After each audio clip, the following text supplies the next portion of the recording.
What's going on, listeners? This is your host, Brother X. And before we get started with today's episode, I just want to let you know about this wonderful platform called Anchor. It is one of the number one free podcasting platforms that allows you to both not only record, edit, and design your podcast to your needs, where you're able to push out and distribute your podcast to all your listeners across all the different podcasting platforms, whether it is Apple Podcasts, Google Podcasts, Spotify, you name it, they are connected to it, and they're a wonderful platform. It's totally free. You can check them out at anchor.fm. And with that being said, guys, let's get into this. And welcome back to another episode of the Truth and Transparency Podcast with your host, Brother X, and the culture and science. What is wrong with you? There's like three things happening all at once for me. Number one, no, I was trying to pay attention to you while you were talking. Mr. Smith was doing like a Carlton looking dance, and then something fell. And yeah, sorry. Again, to span up a squirrel. But here on the Truth and Transparency Podcast, we talk openly and honestly about everything in between, why people can't get right in 2023. Yeah, man, life is interesting, but we're going to get into that a little bit later. But thank you to all the listeners and subscribes. I believe last time I checked, we were close to almost 4,000 plays across all podcasting platforms. So shout out to us. Insert baby air horns. Not the big ones. We ain't got enough of those. But no, well, I think it's pretty dope that we're able to do that. We're continuing to grow, getting new followers and new shout outs all the time. But I mean, continue to share, and always we are taking donations. Money. Funds. Dollar bills, y'all. Cheddar. Loaf. Bricks. Cheddar biscuits. I ain't got nothing. All right. But you get the idea, listeners. But before we go any further, we got the OG crew in the building. We got him, you love him. He got on the Blues Clues a throwback t-shirt himself. Mr. Smith, introduce yourself. Nah, fam, it's Pac-Man. Get it right. The OG, triple OG. All he did was...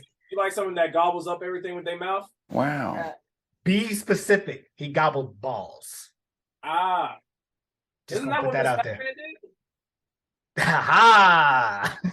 Anywho, it's your favorite fed, Mr. Smith, also known as Soundbite Poppy, also known as Mr. Damn, son, where'd you find this? And I want to thank the listeners for the comments, plates, and subscriptions. Keep feeding us. We'll keep feeding y'all. Again, shout out to the Chaotic Culture Podcast for always showing us love and support. And man, I don't even know how to intro this small little piece, but I'm just gonna say it outright. A Mississippi woman arrested for filming herself having sex with a male hoodlum dog. Hey yo, what the fuck? Nigga, what? Like, one, why are you having sex with a dog? Two, why are you filming it? Three, nigga, why are you having sex with a dog? Sir. You're saying D-O-G, right? Yes, dog. Bow wow wow. Yes. Not D-O-double-G. Not Snoop Dogg. All right. Just had to go ahead and put that out there. Oh, not Omega Sci-Fi. That's what we're doing here. Yeah, but the thing is, her caption is what kills me, where she says, for all those bitches who has some nerve to say I fucked my dog, like, nah, the only dog I fucked was your boy, so stop saying it if it ain't true. Only my true friends will stick up for me. All I have to say is fuck y'all, motherfucker. And then she ended up saying that the reason that she did it was because she was threatened to do it. It's like, where, how, whom, where is the evidence? Please provide the evidence that somebody would say, hey, I don't want you. I want my dog to get up in that ass. Like, wait. I know dogs sniff ass, but sir, that is a lot. Yeah. It wasn't a cat, because you know a cat tongue is rough. Say that again? This wasn't a cat, because a cat tongue is rough. That's the part that we should take solace in? I don't know. It's my mind went. Oh, wow. That's really crazy. We're going to get back to some other crazy stories in just a moment. But we got to do a quick mental health check-in. Coach and Scientist, how you feeling? Tired. Tired? I'm just tired. I'm not sure why, but, I'm just trying to take it one day at a time and keep it positive. And it's okay to not be okay. And it's okay to have to constantly, do your cycle. And that means if you do well for a little while, then do bad. As long as you get back up and try again and keep going again, it's okay. That's real. Mrs. Smith, how you feeling? I'm doing all right. Just trying to I guess juggle work and my hobbies and stuff like that. And I mean, as I talked to you off air, the work call went a little bit longer than I was expecting. So for my mental, I'm looking forward to a well-deserved vacation, like one where I actually can turn everything off and just relax. Of course, we got the information and listeners. The cookout that we've always talked about is coming back July 2nd. Free promo. But what about the free tickets though? VIP. Listen. Section, though. We come out faithful though. That tent though. We advertise all the time though. Them space tables though. Oh, I'm sorry. Oh, they don't want that smoke. They don't want that smoke. We again, listeners. Me and Brother X literally got a 10 hand on the first hand and was like, we're off the table immediately. We whoops booty. That is all. I promise you. Anybody that come up to us, we want all smoke. I promise you. Anybody can get it. Queen C, I know you listening. You and your mama can get it too.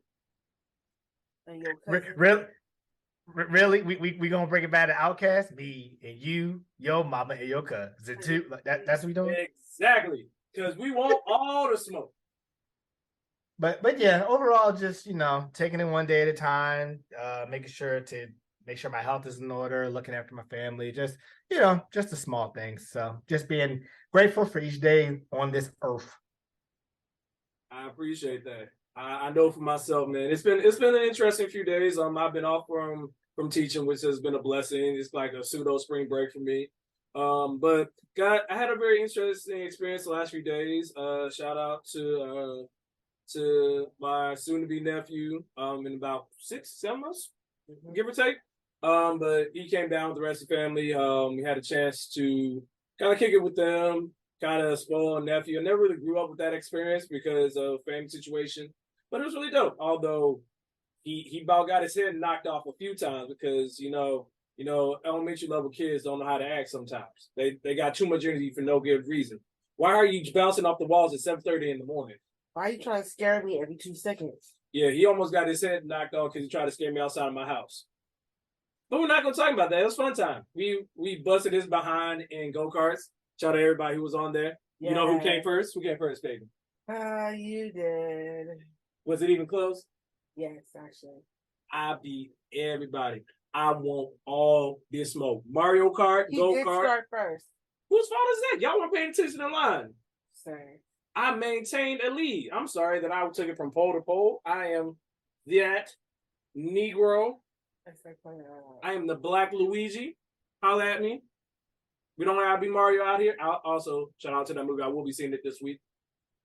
Probably Friday. But yeah. No, I think it was really dope. Just kind of fellowshipping, just realizing having different family time and learning to lean into that more and being more comfortable in those spaces has allowed the break to be good. I am thankful that we have the house back to ourselves now. I will say, man, I know Mr. Smith was talking about it. The health piece of it is always important, man, because I know myself and the coach of scientists, we've been working with a chiropractor the last few weeks, kind of working on getting our spinal and just overall health in order. And when I tell you, listeners, the adjustment that the coach of scientists and I had, top level. Took us out. Maybe took me out like 2 or 3 hours later. I was knocked out of sleep. Coach of scientists, probably going to sleep soon. Remember last week I said that my neck was hurting? Yes. And all that problems. Yeah, it's still hurting, right? And he did that adjustment on that side. Listen, it's the greatest feeling ever, okay? Yes. So it's just phenomenal. Continue to monitor your health, man. Just be understanding that preventative care always takes care of reactive care. So just keep that in mind. With that being said, we actually got a couple of quick hitter stories. Mrs. Smith, I know we tied over here, but this next story, woo, boy, yeah, it's something. You want to take this one? Yes. So robbers broke into a house in Colombia, got drunk, and passed out. Then later found on the floor and arrested. To which I have to say, how the fuck? Let me get this right. You said, "Ooh, that house is gonna be good." we're going to go ahead and get everybody for all they got. Oh, look, there's some Henny and some tequila, some 1800 Platinum, as well as some Don Julio Reposado. Let's take some shots to our newfound wealth. A few moments later, they're out. And then people walk in like, what the fuck? Nah, call the popo ho. Let's get them up out of here. How are you that bad at breaking in that you fall asleep on the job? I thought the point was to get in, get out. You in, then you out. It's like the story of the penny rate I told on the podcast. Get in, get out. You ain't supposed to be in there too long. But right. No, I mean, that's crazy because wow. I don't know how I would react. I might stop him out just a little bit, just to get my frustration, just a little bit. Then call police. No. I know how you're gonna react. Number one, you're gonna be like, no, these motherfuckers ain't in my house. Then number two, you're gonna skip one of them off principle. Still like right? Oh yeah. Oh yeah. No. I'm about to say I'm hitting it with the over the shoulder throw like Ryu from Street Fighter. You're gonna skip one of them, steal off on the second one, and then once you're done, then you call the police and say, "Hey, I got two people. They're knocked out. I need you to come get them. They broke into my house." And when they come in, they're gonna be like, what happened to them? Nothing. They fell."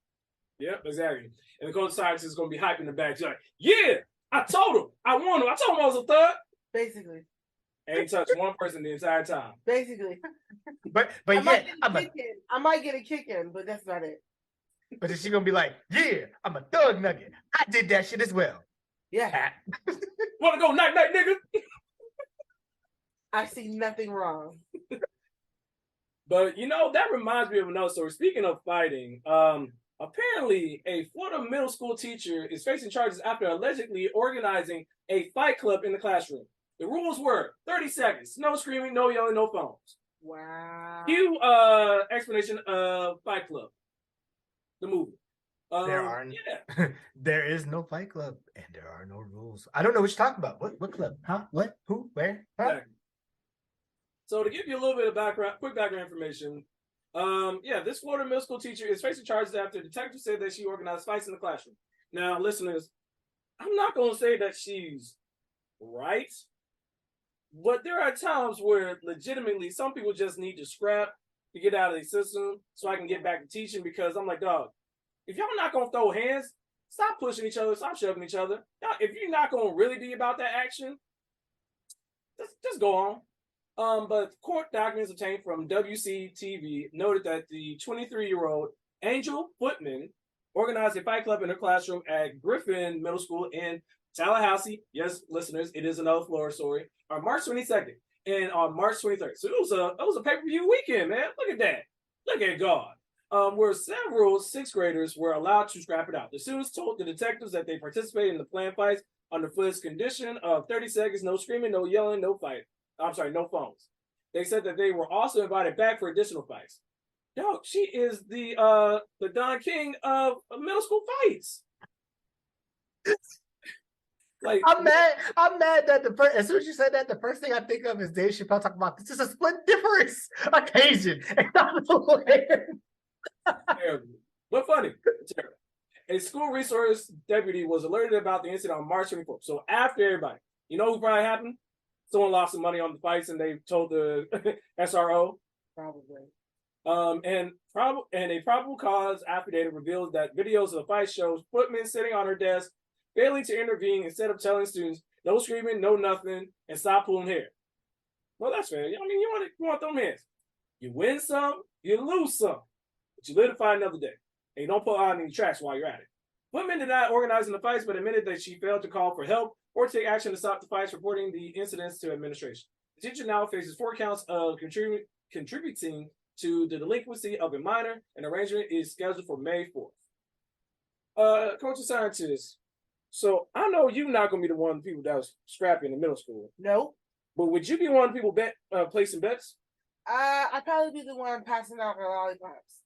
What? Where would you be getting the lollipops from? So in middle school, especially in 7th grade, I had an obsession with the blow pop lollipops. Oh, really? I did. What do you mean by that?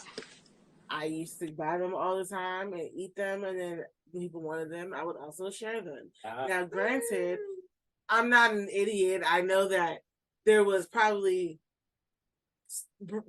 boys' brains were also, active back then. Back then, now. I'm about to say, hey, September 29th. Yeah, go ahead, redact all that out. Really? I don't know. That's staying in there. That's hilarious. Y'all engaged. Y'all fine. Everybody know what's up. There it is. But no, it's... I had to practice on something. Didn't know what I was practicing for. Oh my God! Wow! Oh my God! Wow. All right. Mrs. Smith, you have any quick thoughts about this? No? You okay? Yes, I do. I'm sorry. I was not prepared for that. My apologies. Oh, that editing is gonna be fun. Okay. On one end, like, yeah, it's bad. She shouldn't have organized Fight Club and all that good. But on the other end, it's like, granted, she is saying no screaming, no nothing. Stop. She's like you said, throw hands, 30 seconds, get it out. As we were growing up, especially as boys turning into teens or whatever, it was like, look, sometimes you just got to get those 30 seconds, pop, pop, pop. And at the end of it, you're like, you know what? You all right with me, dog. We just had to get that out. All right, cool. So, but if I was her, I probably would have said, look, y'all wait till after school and y'all handle that outside. Don't have me involved in none of me no speaking the English. So, yeah. But I mean, I got to give it to her, though. She took it back to old school. She said, no yelling, no phones, and no screaming. When she said, that's when you know. That's when you know she knows what's up. She's like, no phones, so there's no evidence. I don't want to be involved. None of that. Now, my question is, who had the videos of the fights? Because there was no phones. Someone who wasn't fighting. They said CCTV. No, they didn't say. But it's not. Yeah, because that's not. They're not going to have a video camera in the classroom. So that video came off of somebody's phone. It had to have. Right. So I wonder. Probably someone who was like, the teacher said, "Hey, send me them videos," because it had to have been somebody who was like in the back or someone who wasn't in that class. Guarantee someone pulled up to the classroom because they heard about it and recorded and didn't hear all the rules and just recorded and then like, oh shit, hit the fan. You not about to get me. I'm snitching like I'm 6'9".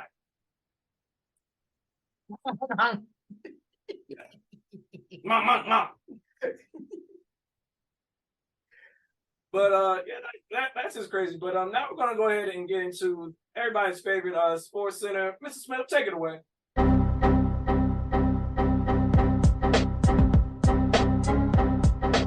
Okay. A lot that happened over the course of the last week, so I'm gonna try to go in order as fast as I can. The WNBA, well, so after March Madness, of course, with LSU winning the NCAA college championship, basketball championship in women's, the WNBA draft went on, and Aaliyah Boston went, of course, number 1 overall to the Indiana Fever. There was no surprise there. Also, there was a lot of South Carolina players. I think there was like 3 or 4 that went in the first round. So Coach Dawn Staley be doing what she be doing. Zia Cook, who went number 10 to Los Angeles Sparks. And listeners, if you ever look her up, she went viral because like in high school, she crossed the girl up so bad that she had to stop and be like, ooh, that was nasty. Now, of course, the video cuts off to where you don't know if she finished the play or not, but she literally like crossed the girl up, backed up, and like, come on, come get some more. Like Brother X say, I want all the smoke. So it's gonna be looking interesting for the WNBA. I'm looking forward to next draft because eligible players include Paige Buckers, Caitlin Clark, and Angel Reese. Those 3 alone is that's gonna be a loaded class. So yeah, we'll see what goes on with that. Moving on to the UFC, and Israel Adesanya, aka the Last Stylebender, got his revenge against Alex Pereira. I don't remember how to say his last name. Close enough. I believe it was in the second round, going towards the end of the second round, and Pereira got him against the wall. And I mean, Pereira was getting in Israel's ass for a good portion of the fight with them leg kicks. And then he did the one thing they always say when it comes to boxing: protect yourself at all times. Pierdia's hands went low as he's throwing combinations. Stylebender caught him with a 2-piece extra spicy, and that man went night-night. And he had one of the coldest taunts.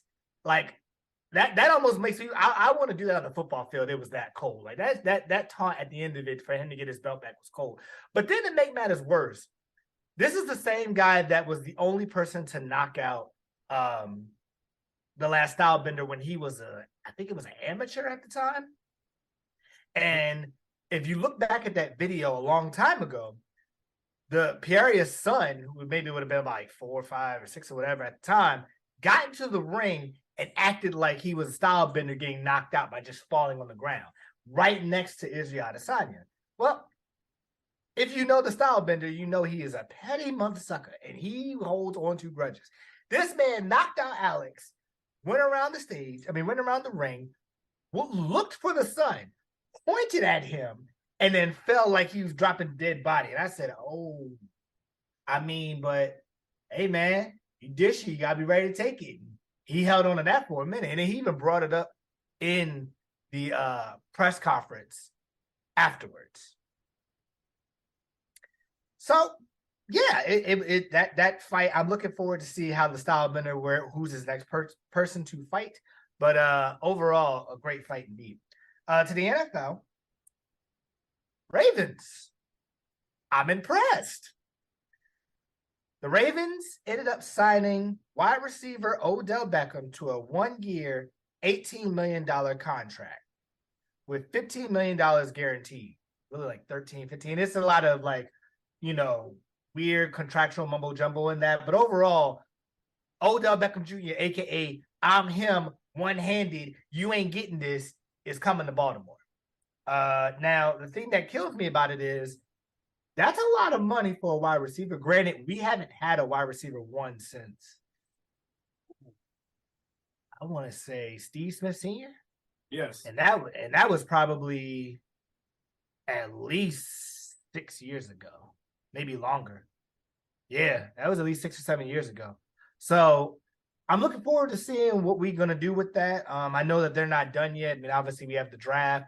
Hopefully in the draft, their 22nd pick can go to a corner so they can replace Marcus Peters.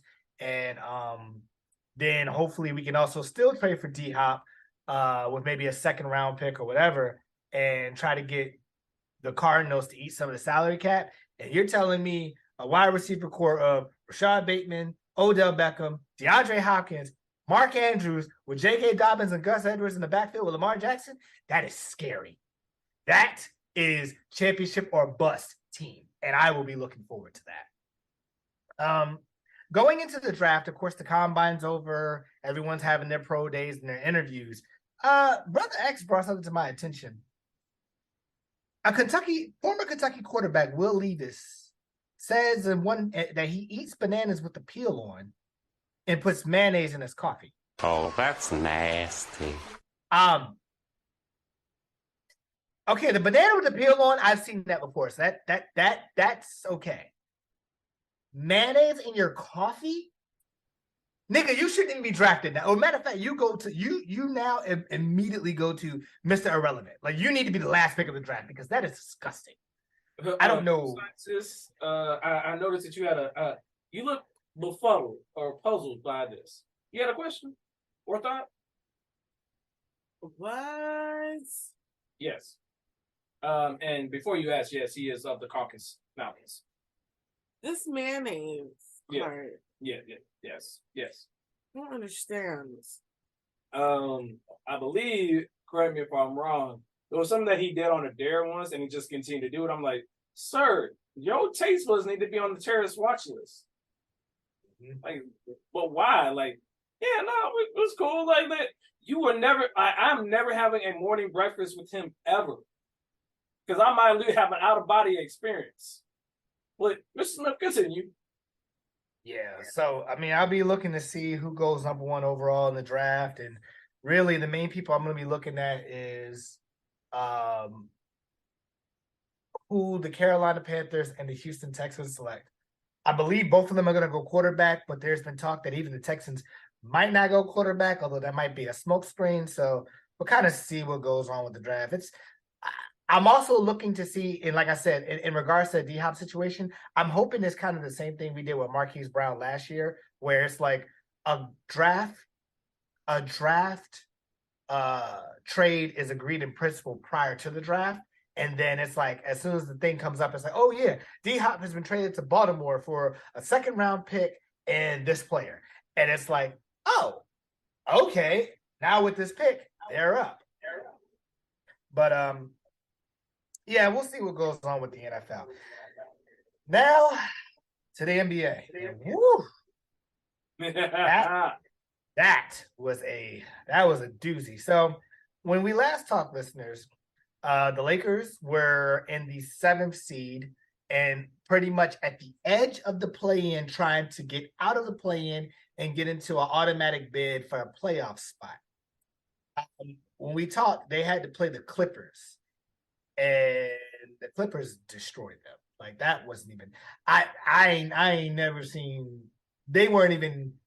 It wasn't even close. Like, I could tell by the body language and the fact that they were tired. It was a back-to-back game. They ain't have it. So the Lakers ended up winning their final 2 games, and they needed either the Clippers or they really needed the Warriors, but they needed the Clippers to either lose 2 games or the Warriors to lose one of the games so that they can hold the tiebreaker over them. Well, I don't know what Brother X's Warriors took the day before their final game, but they destroyed the Blazers. Like, it wasn't even, like, nigga, they dropped 55 points in a quarter. Not just any quarter, the first quarter. Listeners, I don't think you really understand how many. They dropped what people usually get in a quarter and a half, 2 quarters in 12 minutes. That is insane. So, obviously the Warriors took the 6th seed and the Clippers took the 5th seed. So, of course, the Lakers had to play in the play-in, which happened as of the time of this recording, the night before, which would be Tuesday.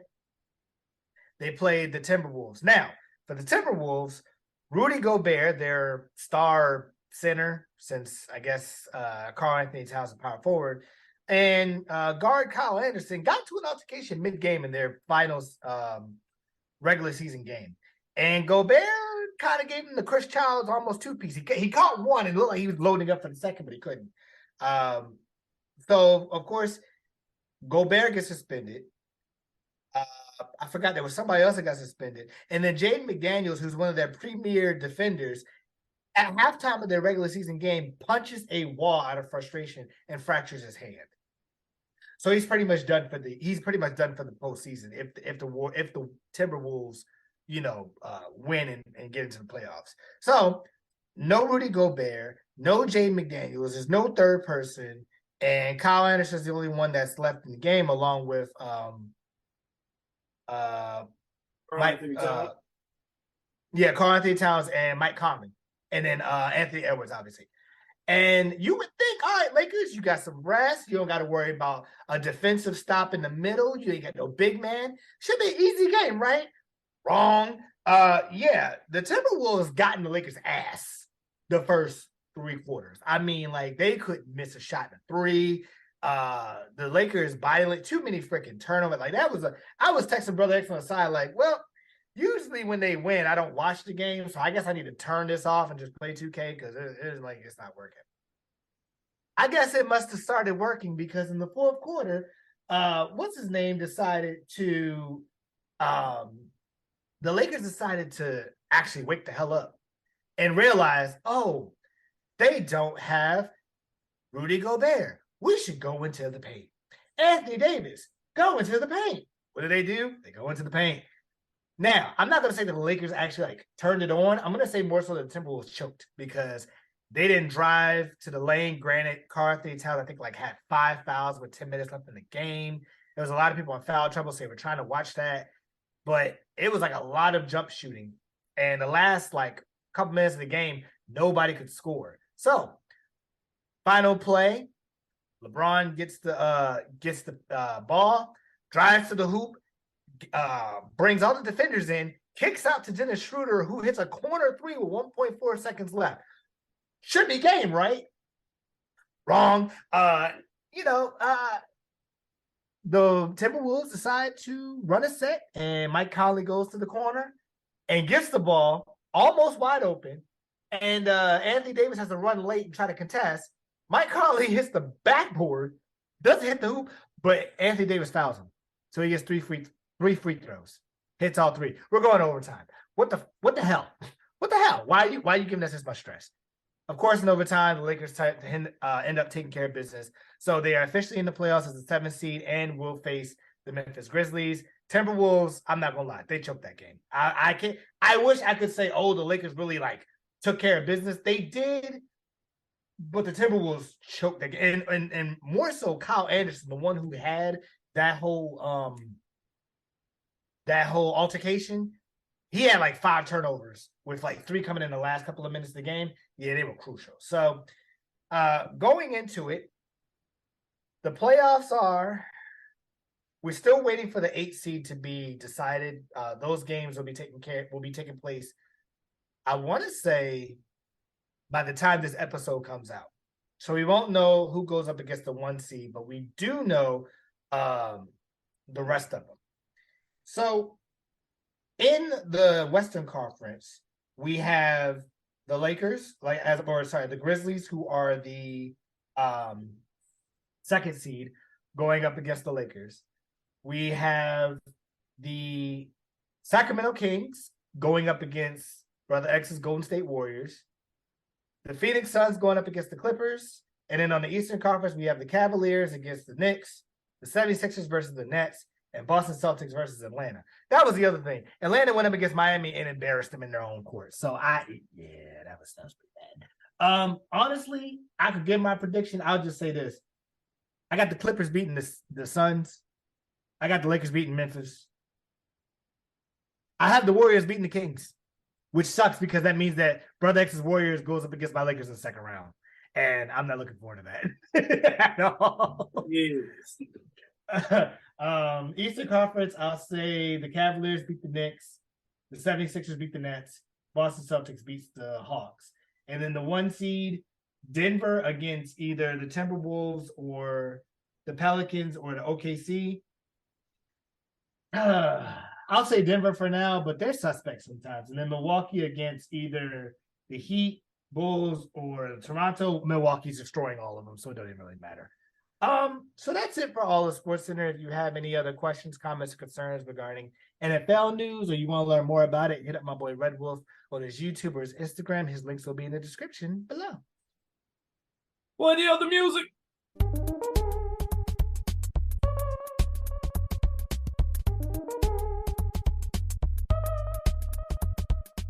And now we're going to get into another segment of the podcast, which is Now Mind You. In Now Mind You, we talk about different things we find on the internet, on our social media, or on Baller Alert, where we actually talk about it in a way that we tell you, now mind you, to give you the most vital or key thing about said story. Now, Coach of Scientist, are you familiar with a certain event called Freaknik? Yeah. So you've heard of it? Yes. So apparently Hulu is going to be showing, because I've heard different things, whether or not they're producing it. No, I'm sorry. As I read the article right now, they're just putting out a documentary that's produced by Jermaine Dupri and Uncle Luke, which should tell you everything you should need to know about what Freaknik is. But Coach Scientist, would you like to read a little bit about this? Who announces Freaknik, the wildest party never told documentary.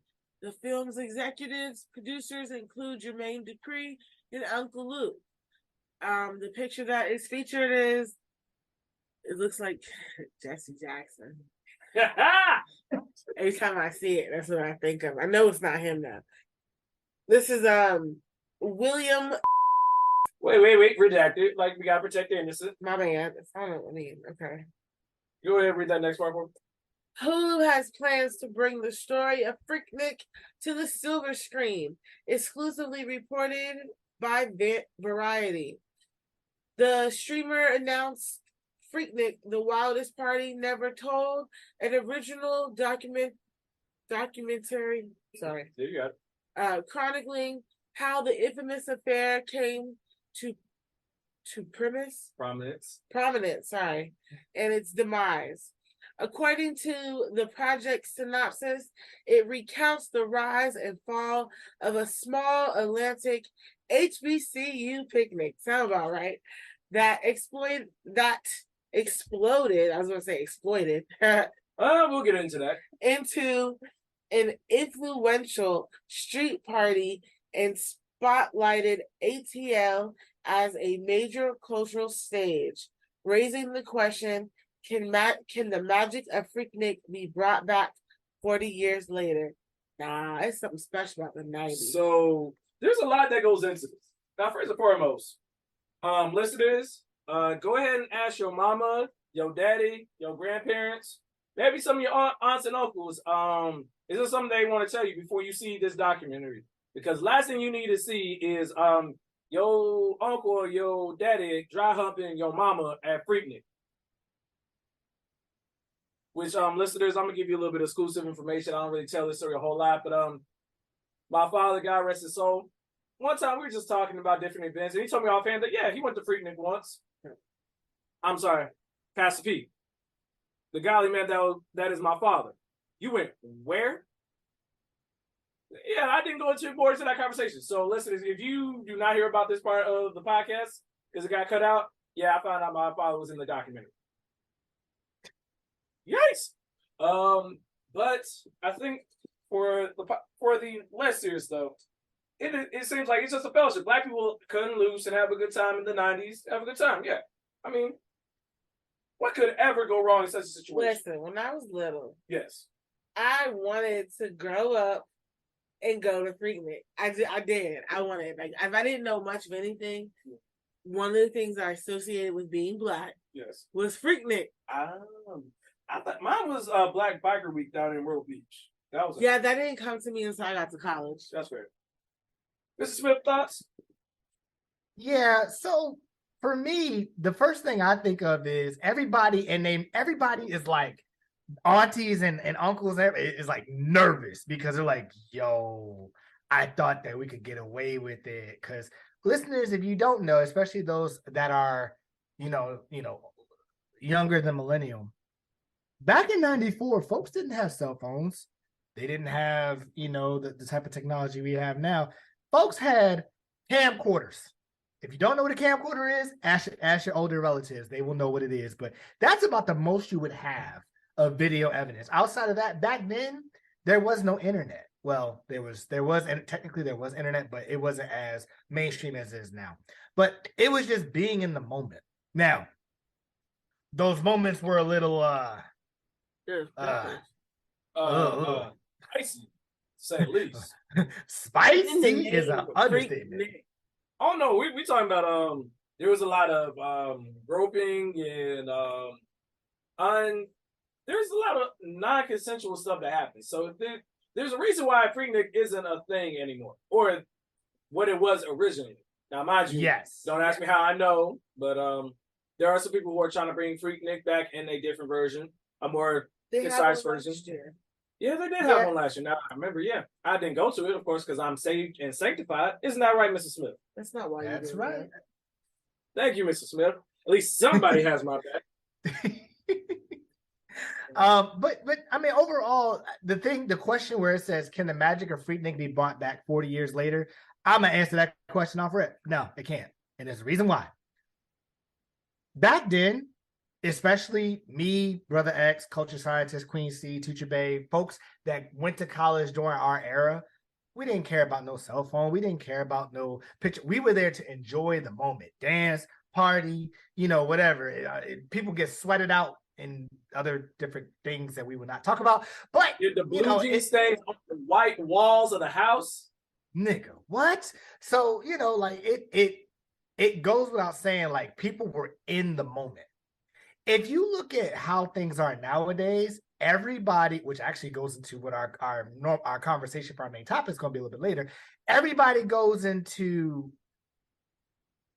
I need to make sure I show off for my crew, or I need to show that I'm having a good time instead of having a good time. Oh, let me bring my phone camera out rather than being in the moment. And so I don't think the magic can be brought back, because all you're going to literally see is what you see at every festival, every outdoor event. everybody has their phone out and they're recording it to look at it later. I'm not saying that you can't look at, have that moment, but it should not be majority of the time that you're outside. And so these people, they didn't have that. They just had, look, y'all gonna get it from our story, you gonna get it from our memory, but this shit was wild. Whereas now it's like, oh, I need to find that out. I'll just go on Twitter and figure that out. God forbid. Let old, I'm talking 2010, 2011, 2012 Twitter be around when Freaknik came out. Oh my God. No. Savage. Listeners, people, God. Jim Jams, Q, Luau, Q Pajama Party, Alpha Cab, the Gardner Y. Oh God. Just know the things that you would see. Oh boy, you think people are promiscuous now? We just didn't have any film on this. Yes, and I mean, I'm gonna end it off with this. And I was trying to see if I could find the picture, but every picture I'm finding is like redacted. But there is literally one picture that everyone always brings up, which is this cop, Thaddeus Lloyd, where it shows him in his cop uniform pulling apart a woman's bottom lips, we'll say, and looking at the camera. That's the type of shit that happened to Freaknik. Now imagine that, but everybody got a cell phone. Nah, that ain't happening. You know how many people would be in jail worse than that? What it was? Yeah, there probably should have been, but also there's some people who just had some genuine fun. So for those who did not have things consensually, I hope you get justice. But for those who did have consensual, I pray that you wrap it up and you don't have illegitimate kids now. I'm just gonna leave it at that. But I believe it is about that time. I've been in the lab. Breaking news report. What the fuck, CDOs? Cue the music.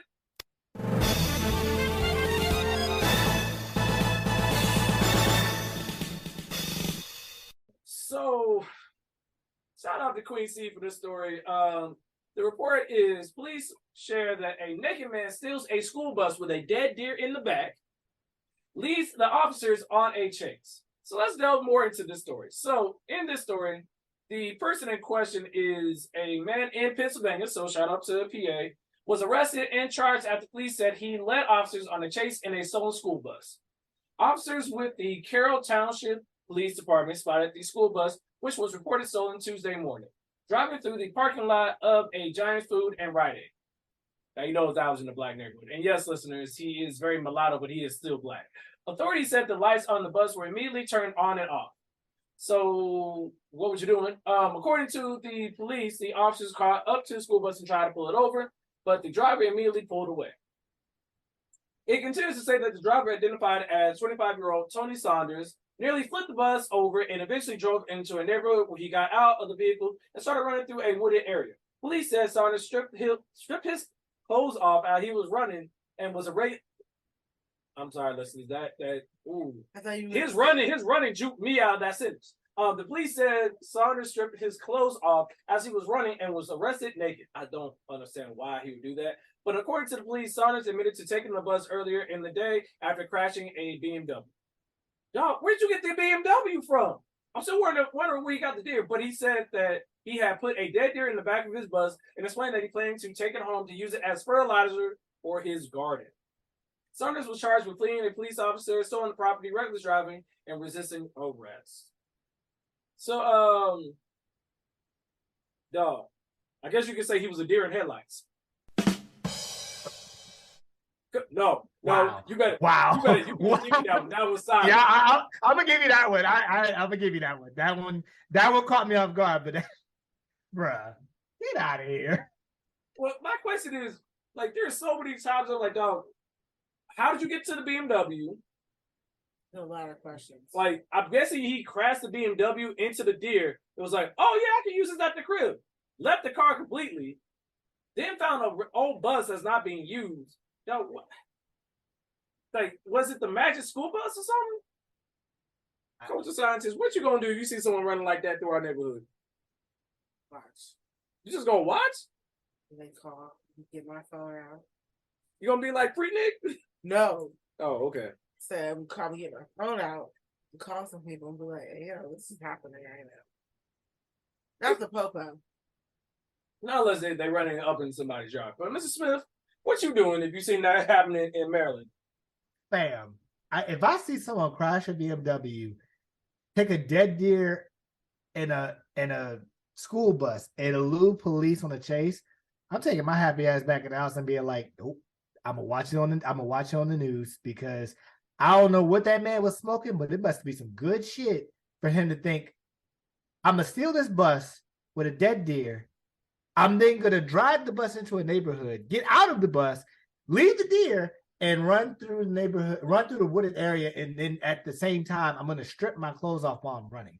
To which I'm trying to figure out, what was the purpose of you stripping your clothes off? Do you think that was gonna make you faster? Do you think that you were gonna be like the naked deaf man off of Family Guy? Family Guy? Yeah. That's what I'm thinking. I'm like, you're never gonna catch me. See you next week, America.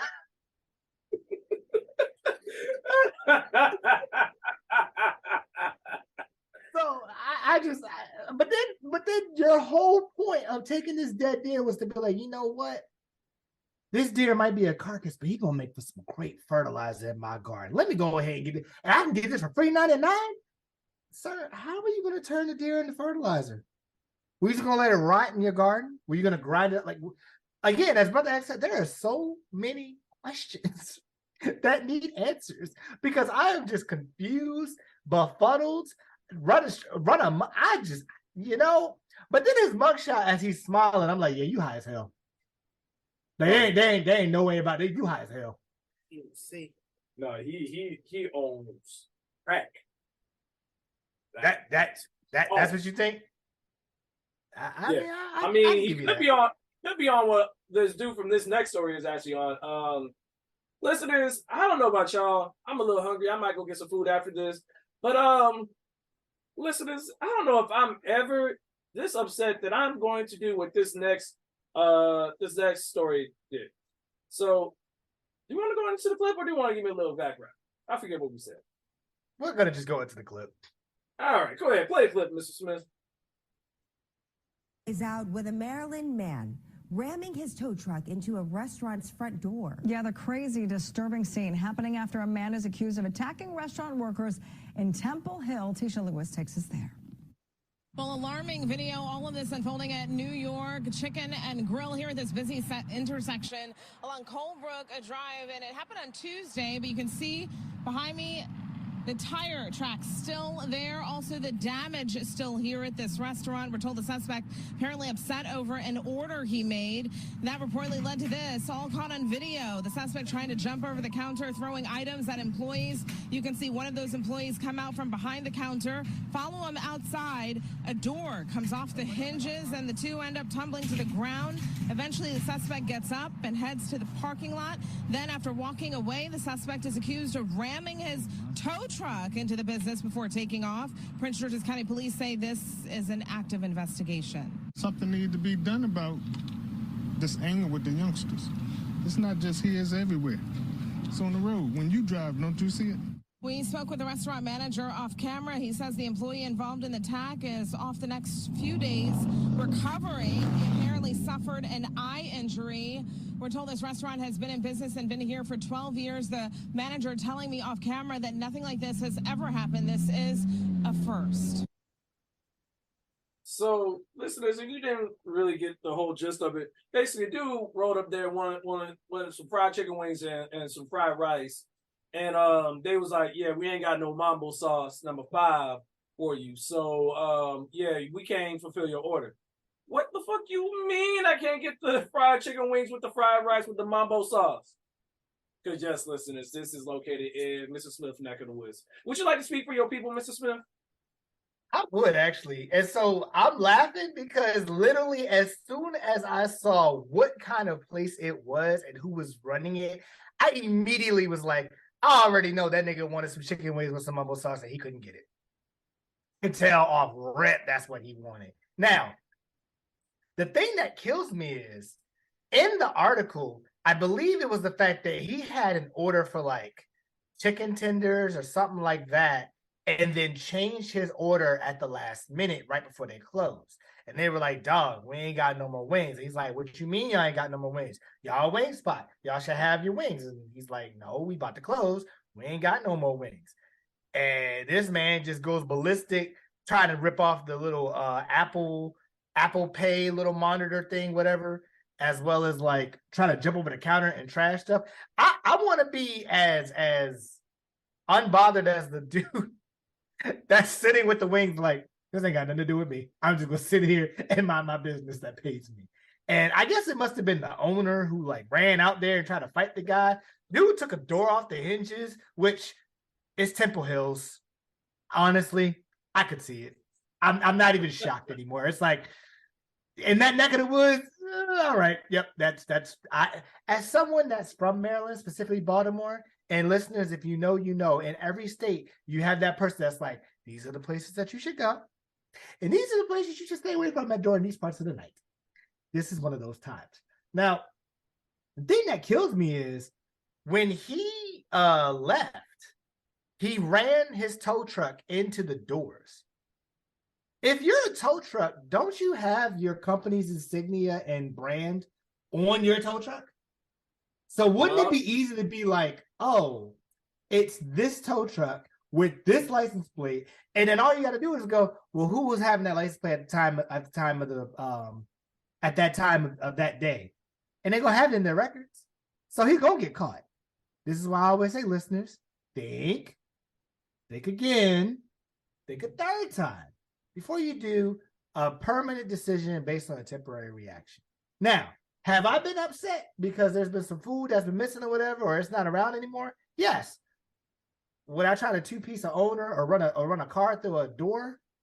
No, because at the end of the day, I can always just get other food somewhere else. Message. Like my nigga, like you gonna tow the whole store away because you couldn't get a wing? You couldn't get a 3-piece spicy? Like you legitimately risked your whole livelihood over some food that you were responsible for.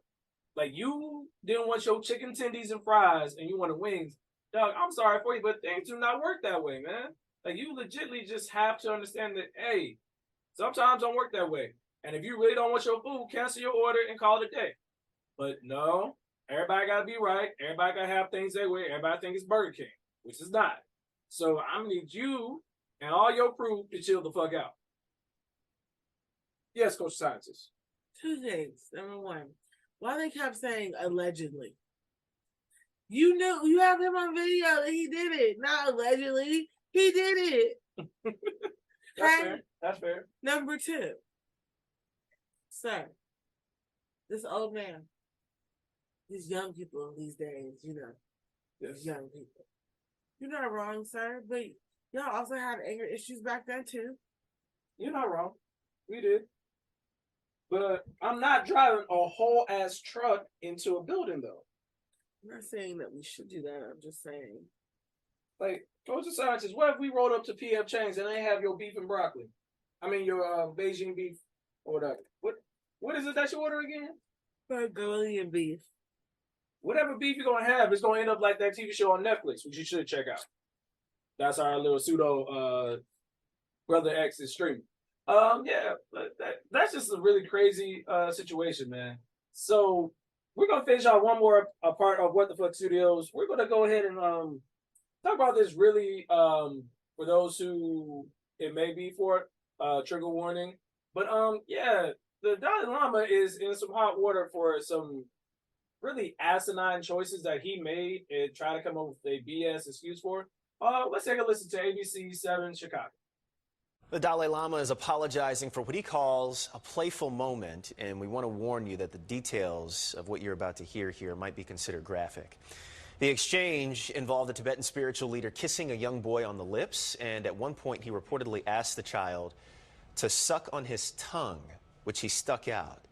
This is not video of that incident. Footage of the moment we're not showing you, by the way, has prompted backlash. This happened in February. But just today, an apology was issued when that video started to make the rounds on social media. In a statement, the Dalai Lama said he wishes to apologize to the boy and his family for the hurt that his words may have caused. The statement goes on to explain that he often teases people he meets in an innocent, playful way, even in public. basically the whole situation is crazy because you, as a world figure and someone who's very prominent in all the things that are going on, you're supposed to be a spiritual leader to a group of people. You're supposed to be like, for lack of a term, the Jesus Christ of your religion in a way. And you are doing that. Like, sir, I don't know if it's just, it can't be like, oh, it's like a cultural thing, like it's very innocent. It's like, dog, you don't have the luxury as a world figure and a world leader to do something like that and think that, oh, it's just gonna be played off as a joke. Like, I get being playful, I get through all this stuff, but dog, you are genuinely in the worst type of position because you got families who might bring them to meet you who are trying to have a connection to spiritually to their higher being. So it's just crazy to me that that is something that you thought was a good idea. I don't understand how asking somebody to suck on your tongue is playful. Especially if it's a child. Like, there's no like hesitation of it. It's like he is a boy, Damon. Like, you can't do that. Like, even if he wasn't a Dalai Lama, like, it's giving me very predatory vibes. And no matter of apologizing or a scripted comment by whoever your publicist was on your Twitter or social media can cover up the fact that you did something that was inappropriate. Mr. Smith? You can't joke about that, man. Like, I get the statement where he states, like, you know, oh, usually when it comes to people like that, like the Dalai Lama and all that, they will usually like make a joke when it comes to like new people that want to meet them. Like, oh my God, I want to meet you. You know, I've always dreamed about this moment, whatever. But yeah, I mean, why? What is suck on my tongue? What in the immortal what? No. Exactly. No, that's not cool. Like, I can get, and trust me, listeners, don't get me wrong. As Mr. Smith, I have a very dark and dirty mind. I get where you can make a joke out of just about anything. You're talking about a guy saying that to a kid. No, absolutely not. That is not cool. And I'm not saying that I'm gonna jump on the train, like, oh, we need to cancel or whatever. But I also am gonna be like, yo, you might want to go into hiding for a little bit, buddy, because that was a bit much. That was a whole. I'm like, that's almost like, and this is definitely not apples to apples comparison, but you know how when you were younger and you had that one aunt or one uncle that came in that you really didn't want to hug because you're like, I don't want to touch that because they're gonna be too much, whatever. Just like, go hug your auntie or uncle over there. Go do that. And they're like, all right, come on over here. Let me get a hug real quick for da-da-da. Like, it's almost something like that, but this is a little extreme for me. Like, at the end of the day, what were you going to gain from asking a little boy to suck your tongue, whether you're playing around or not? I would understand if, you know, like, all right, little boy kiss him on the cheek or whatever, and then he's like, get the other cheek like for good luck, or, you know, like to do in the cartoons. That's one thing. But no, we're good. I'm good. That's you know what? I'm done. I'm gonna head out. Yeah. So that's just another episode of What the Fuck Studios. People, just you got some goddamn sense. Drive right, act right, and keep your body parts to yourself. Now we're going to take a moment to actually go into our Black Business Highlight. Give me just a moment. I'm going to pull it up to make sure I have it read correctly. All right. And we're back. So we have Harvison Coaching. Harvison Coaching, LLC, is founded by Justin Harvison. All his credentials will be in the show notes. He is a speech therapist. He also does individual, marriage, and family coaching, and motivational speaking and poetry.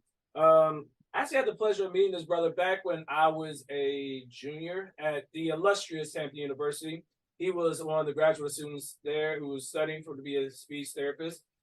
He just solid, upstanding brother, proud member of Iota Phi Theta Fraternity Incorporated. Just really good dude. Big brother, mentor to me, just all around stand up dude. And he just been building this business and just kind of doing a lot of work, great work. And if you really are interested in any of the things that I've listed before, you can check him out on his social media at Harvison Coaching, all one word. So it's Harvison Coaching on Instagram. He has a website as well. I believe it is HarvisonCoaching.com. And you can check him out on Facebook as well. He has a link tree where we have a lot of different things. He does a lot of spoken word and different things. You can check him out. He also has a YouTube channel as well, which is under the channel of Harvison Coaching as well. So again, that is Harvison Coaching on Instagram, social media, as well as YouTube. All this information will be on the show notes as well. Now, let's get back into this week's topic. So listeners, we were talking about Freaknik and about people like posting stuff and how we are glad that some of it wasn't on social media. Some of it should have been. But in particular, we wanted to talk about this very interesting subject of flexing for the gram. And listeners, for those who don't know, it is a expression that we use to talk about how people choose to post certain things on social media to gain a certain level of clout or positive recognition. Like, oh yeah, I see you doing big things, man. I'm trying to be like you. And in a vacuum, that can be cool if you're posting it because you want to share these moments with the world that you're very happy or proud of. But then there's other moments where you have people like Moneybag Yo who at a Memphis Grizzlies basketball game decides to flash multiple amounts of jewelry and throw dice. Listeners, for those who don't know, throwing dice is gambling to try to earn more money while said game is going on.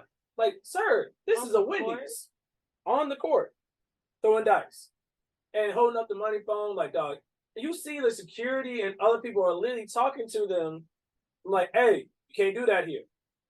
But they continue, niggas being niggas, go nigga, and then like they above it all, just flash on the ground because like, hey man, I'm above it all, man. I got this money. It's very similar to the stripper and the owner's booth last week, where it's like there is a time and place for said things. Like, dog, help me understand what was the purpose of this?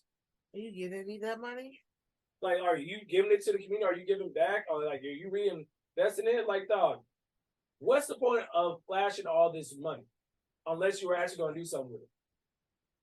Because what you make yourself look like is a free meal. Now, I know you got security and you got people and you hood and all that other stuff, but dog. That's what women are for. Well, you're not wrong. Mr. Smith, any thoughts about this initial story? So the initial part, right? When I looked at the video the first time and, he's talking about, oh yeah, we're trying to get to the money and get to our community. But, the very next clip, you see him, that courtside dime, chained up. Hey, do your thing. You want to be at court, whatever. But then you're rolling dice on courtside. Now, listeners, depending on the type of game, let's just say for argument's sake, it's a Memphis and Lakers game as they will be seeing each other within the next couple of days. Those tickets are easily $5-10 grand a seat in courtside. Make sure I say it clear. Courtside could range anywhere from $1,000 to $10,000 depending on the opponent or whatever, right? So automatically, you spending that type of money is like whoa. But then on top of that, you're bringing out all these $100 bills and you're cashed up. You're rolling that. And granted, yes, I do kind of sound like an elder as I'm talking about this, but as Brother X says, it goes to show there's a time and place, right? And furthermore, for those of you, I'm going to be honest. This is me being 100% candid. For those of you that do the whole, I put a whole stack of hundreds on a brick to my ear like a phone, or I'm fanning it out talking about, yeah, we get to the bread. I'm going to be honest. Y'all ain't got that much money. And I'm going to tell you why. Usually those that take that kind of money out, yeah, they may be ready to lose or I'm ready to drop a bag. I'm ready to do that. But that just means you're rich. That doesn't mean you're wealthy. If you're willing to drop that much money for jewelry, sorry. I said we agree. I was saying facts. And I was just saying I don't understand the purpose of it. Yeah. Right. And that's my whole point. I don't understand, like, okay, you're perpetrating that, or not perpetrating. You're showing that you got all these hundreds, right? Oh, yeah, I got the money, right? What are you trying to gain from that? Are you trying to gain clout? Because if you try to gain clout, what is that going to do for you? Is that going to, now for certain people, like if you run an online business and you're doing this to gain more customers to your business, that's one thing. If you are doing it to generate income, that's one thing. But if you're just doing this just to flex to be like, yeah, I got money. All right, well, what does that do? And this is coming from people that don't have that kind of bread. You know, right. Like we get by what we have and we make do. But it's like, as I've said multiple times before, the loudest one in the room is not the one that you want to look towards. And that's being really loud. As Brother X said, that's a free meal. Literally, you are a target because anybody, I mean, look at PNB Rock. Look at all the rap artists or hip hop artists that got gunned down over some crazy stuff like that, over robbery gone wrong, over, I mean, oh my God, who was the guy that sounds like 50 Cent that got killed? Pop Smoke. He got killed over a botched robbery because he gave his location away at the last second and it showed that he went shopping that day. Now, shopping is a little bit different, but it kind of has the same premise. What is the point of you showing that outside of you being a free meal? That's all I'm saying for that. No, and I think it does speak to like the bigger point of like listeners. We're not trying to get on any high horse or trying to say that social media is bad and you shouldn't like share things on the gram or any other form of social media, but it's just understanding like I remember something that always stuck with me is that people who post stuff on social media are trying to eclipse or capture a moment because we don't get to have them as often. Whereas they're truly rich people, like Ms. Smith said, they get to have those moments over and over, like the same night. Word of Donald Glover's freestyle. But I remember Cat Williams has a joke that he talks about when he went partying and hanging out with Dwayne Wade, I believe it was. And it was like the whole joke about like, I got a savings and a checking account, and I got to move the money from the savings to the checking account. And a lot of people who are the ones holding up all this money are those same people who got to move money every time they have a big night in order to not go into the red and have people come repossess all that stuff. And ultimately, you have to realize too that a lot of stuff you see on the gram is for show. A lot of these IG models don't live in these apartments. They're crashing on somebody's couch. They're renting these cars. These dudes who rode around in Atlanta in these Lamborghinis, they rent them for the weekend, but you don't see them driving in on a day-to-day basis. It's like, dog, you look like you worth all of $50, but rolling in a five-digit amount car. Something ain't adding up. And what do? Oh man, I'm a hustler. Nigga, you sell Reggie at the corner store. What is you doing? But I think ultimately where a big fascination of it is that when we see people who we want people's lifestyles that we want to emulate, we try to do exactly as they do. And ultimately it's like, dog, that nigga ain't like that. She ain't like that. Like, oh man, I'm stressing about trying to have all these fine clothes. Like I'm trying to be secret and stuff like, dog. 90% of these people either have knockoffs or they're borrowing it from somebody else. Just be genuine to who you are, because it's like, dog, I'm gonna let you in on a secret. No one really cares. Like all them likes, like I'll tell you a prime example. There are people or breakdown, like say for example, on Instagram, you can pay to boost posts where you can actually end up getting followers. Like I remember J. Cole talked about in the song a lot where he talks about how many artists are paying for streams a lot for their music. And it's the same thing with social media. It's like you're trying to build up this following, this cloud. Make this who you are bigger than what you are. And you trying to become a Kardashian. Being famous for nothing. Mr. Smith. So I want to take it a step further, right? Because I know that part of it, and just listen, we might go a little deep here, just bear with me. But we know that, back in the day, I would say, I ain't gonna say back in the day, but I'm gonna say like early 2000s, right? There was all these rappers that the thing was you had to have a blingy chain to show you made it in the game. And that was before we had all the information that we have now, right? But if you look at people nowadays, like I said, there's a difference between being rich and being wealthy. Right. I'm gonna give you the top, I'll probably give you the top richest people in the world. Bernard Arnault and family, who is the CEO of Louis Vuitton.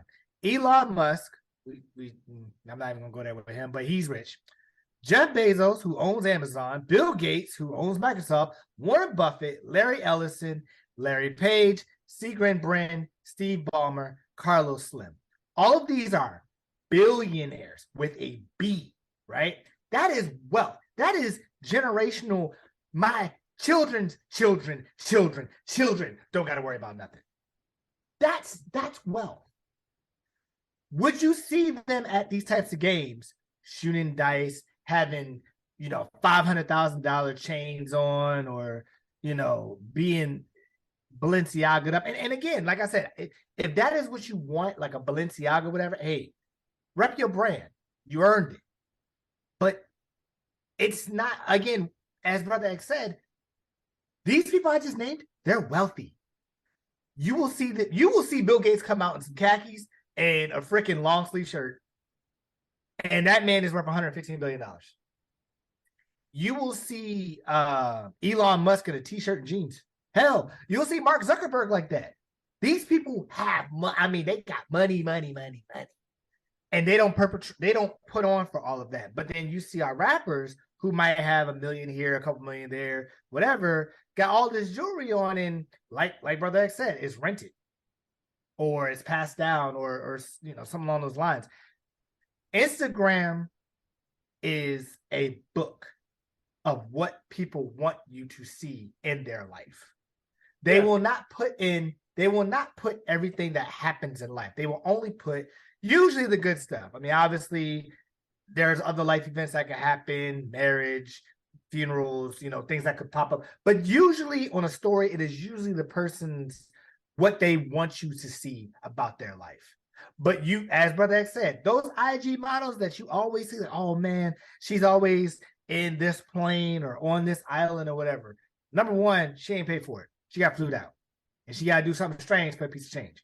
Number two, she probably doesn't own the place that you think she does. As Brother X said, she's probably crashing with 3 or 4 other people on a couch or an air mattress. And I'm not saying that to generalize all of them. There are some that are probably getting to the bag. But again, what is the point of you telling everybody your business of, oh yeah, I made it? I think there was a quote that Ocho Cinco said where he said, when your name becomes so big that there is no value of money that can be placed on it. Wherever he goes, people know him as Ocho Cinco. That holds more value than him putting down $100,000 or whatever type of change. He could go somewhere, a hotel or whatever, like, hey, I want to check in. And the first thing people say is, oh, you're Ocho Cinco. Yeah, let me. Because they know your name, they will do things for you. Also, those people that are very wealthy, do you think they buy everything? No. They get it, and I'm using air quotes, gifted. Or, hey, you do something for me, I'll do something for you. There are backdoor deals that happen that nobody talks about, but it's understood. As someone that's worked in the federal space, I have been in rooms with people that have made, 10, 15, $20 million, $30 million, and you can tell in their delivery. Now, listeners, will I ever get to that money? Probably not. I work for us, you won't. Look, I'll be happy with a 4 for $4 or a $5 foot long, even though it's like $9.36, but we ain't gonna go there. But just listening to how they talk about it in their money stage, like they go about their business knowing like, okay, this is set aside, or let me move this way, and how they maneuver and move through rooms is way different than what you would see with these artists. And that's not to say that the artists are not smart. A great example of this, J. Cole. J. Cole, when he came out, he had the Sideline Story. He had Born Center. He even has a song on Born Center called Chaining Day, where all he wanted to do was get this one chain. But then when you get it, it's like, is it really worth how much you had to die for, how much you had to grind for it or whatever? And then if you notice, as soon as he really thought about it, he didn't need all that stuff. Insert 2014 Forest Hills Drive. Now he's back on his bike. Now he's just, okay, I got some J's, I got on some regular jeans, whatever. But that man got money. Yet he's humble about it. And he's chilling. He wants to be. The thing is, the really big piece I want to take away from this is when you provide that lifestyle, that piece of money, you bring people in that may not be on the same path that you're on.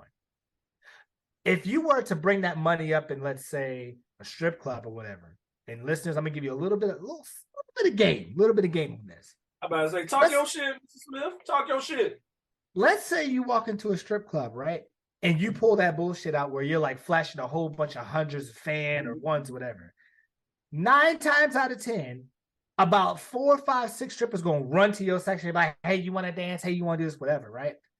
They're not doing that because they like you. They're doing that because they want to get paid, and rightfully so. You just showed them, oh, this nigga a lick. He got bread. Let me dance for him.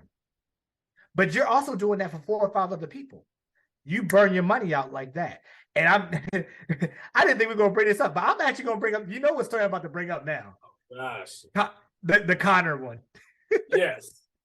So okay, fun story time. Quick story time. Me and Brother X were in Magic City on random Brothers Trip weekend, whatever. Sitting at the bar, chilling, talking to the bartender, having a drink, just vibing out. In comes this, I guess, Atlanta-based rapper. I'm gonna assume he was an Atlanta-based rapper. I don't know. He was the only one with a chain on. He came in with like 20 niggas. They were deep, all dressed in all black.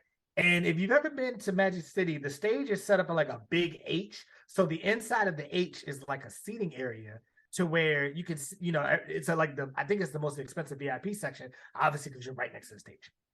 All 20 niggas trying to fit into that part. Well, of course, the Atlanta girls, the Atlanta strippers is like, oh, this nigga brought all these niggas. They must have money. Let me go over. Listeners, they only dropped maybe $20 between 20 of them. Sheesh. The main person that was the artist was on the phone the whole time. He barely was paying attention. And all the rest of them were just like, yo, shorty, let me get a dance, whatever. Meanwhile, and me and Brother X, of course, we peep game. We watch all of our surroundings. There are 5 white people in the corner section. When I tell you, we knew they had money from the time that we watched them. And one of them walked up to the bar after he was talking to these 3 ladies that were, in this little section talking. He was spitting game, right? This is how we knew he had money. He walked up to the bar and said, let me get a bottle of Hennessy, a bottle of a bottle of Patron Blanco, and a bottle of, I'm trying to remember the last one. I want to say it wasn't Ace. I want to say it was Rose. It was Bel Air Rosé.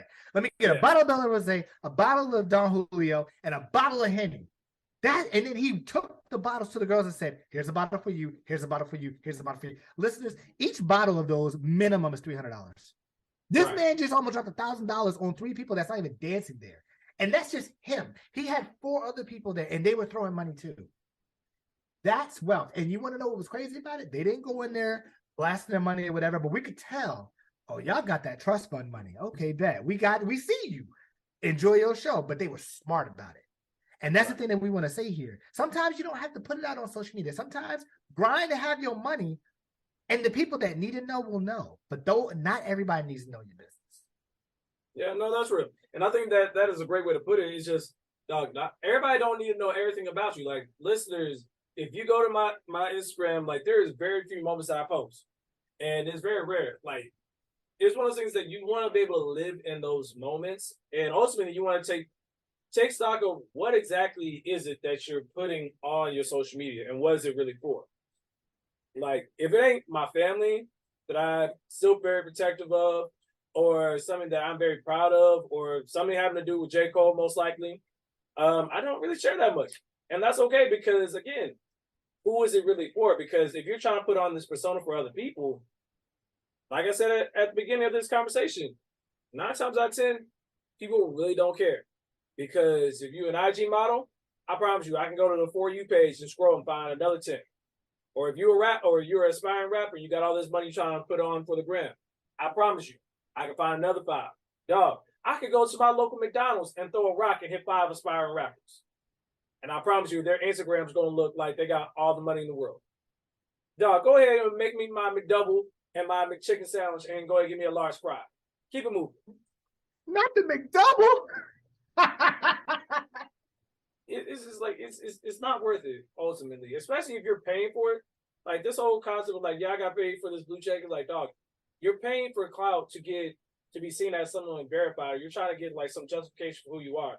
Ultimately, dog, what are you doing for it? Because this social media stuff is not real. It's not real life. Yeah, we share it, but what it's intended for and what it's being used for now. Sorry, I didn't mean to do that. It's all good. But ultimately, it's just one of those things where it's like, yeah, it's not real. But I think that is a good place to put a pin or stop this conversation for today.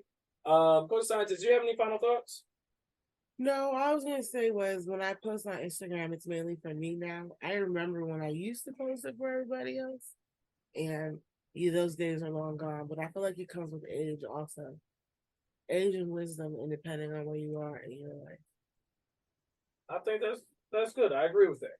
So, listeners, just take stock of what you're doing it for. If you're really doing it because you just like sharing like your transformation and your glow up and all those things, more power to you. Just be more cognizant of it.